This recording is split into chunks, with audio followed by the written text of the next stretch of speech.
കൃഷ്ണ ഗുരുവായൂരപ്പ. നമ്മളെ ഗുരുവായൂർ ഏകാദശി കഴിഞ്ഞു.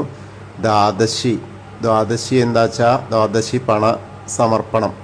അത് ഇന്നലെ രാത്രി 12 മണിയോടുകൂടി തന്നെ തുടങ്ങി. ഏകദേശം നല്ല തിരക്കായിരുന്നു.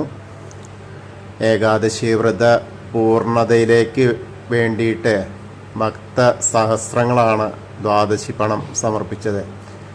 ശുഗപുരം, പെരുവനം, ഇരിങ്ങാലക്കുട ഗ്രാമങ്ങളിലെ അഗ്നിഹോത്രികളായിരുന്നു ദക്ഷിണ സ്വീകരിച്ച് ഭക്തർക്ക് അനുഗ്രഹം നൽകിയത്.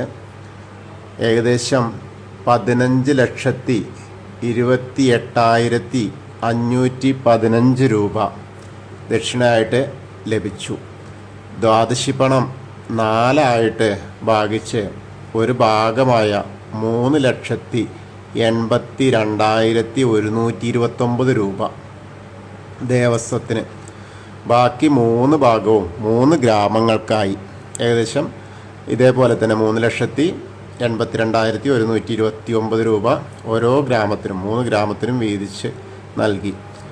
ഇന്നലെ രാത്രി 12 മണി തൊട്ടിട്ട് തുടങ്ങിയത് 8 മണി, ഇന്ന് പുലർച്ചെ 8 മണി കഴിഞ്ഞിട്ടും കുറച്ച് നേരം കൂടിയൊക്കെ ആയി എന്നാ പറഞ്ഞത്. അത്രമാത്രം ഉണ്ടായിരുന്നു. അതുപോലെ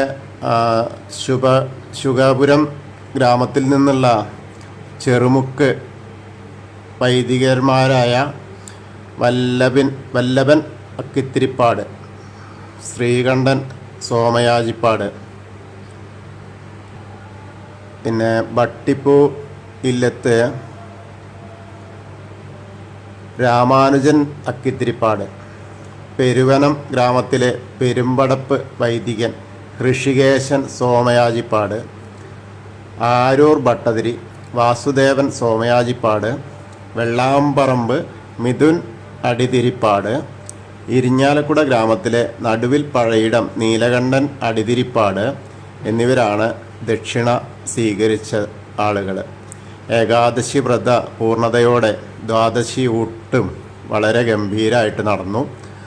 അത്രയൊക്കെയാണ് കാര്യമായ കാര്യങ്ങൾ. ഇനി നാളെ ത്രയോദശി ഊട്ടുകൂടിയുണ്ട്, ത്രയോദശിയുടെ സദ്യ കൂടിയുണ്ട്. അത്രയൊക്കെയാണ് നമ്മൾക്ക് അറിഞ്ഞ വിവരങ്ങൾ. അത് നിങ്ങളുമായിട്ട് പങ്കുവയ്ക്കുന്നു. ഹരേ കൃഷ്ണ. ഗുരുവായൂരപ്പ ശരണം.